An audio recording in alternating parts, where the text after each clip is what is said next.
Okay, let's come to the multiplying integers. So if you're going to multiply integers, so if the integers have the same sign, if the factors have the same sign, so the product would always be positive. So let us say, for example, positive 8 times positive 6, that would be 6 times 8, that would be 48. Positive 48. Then we have here negative 8 times negative 6.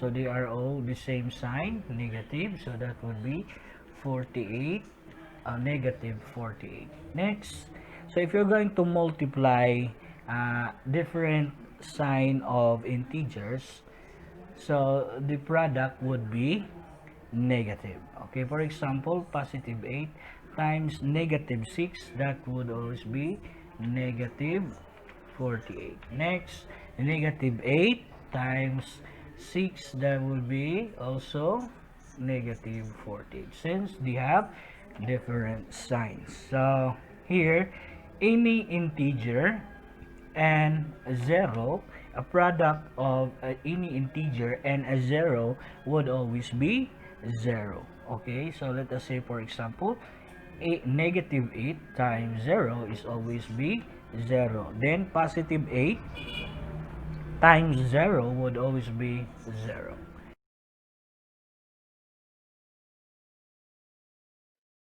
Okay, this time we're going to divide integers. Okay, so just like multiplication, so division of integers. Okay, so if you're going to divide the same integers, the same sign, the product would always be positive.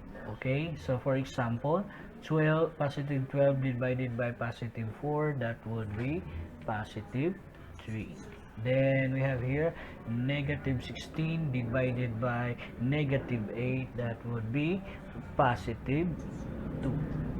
Next, if you are going to divide different signs of integers, so the product would always be negative. Okay, so for example, positive 10 divided by negative 2, so the answer would be 10 divided by 2 is 5. So they have the different sign. You are going to have this negative. Okay, negative 5. Negative 20 divided by 5, 20 divided by 5 would be 4. So since these are, they have different signs, use negative. Okay, here any integer and a 0.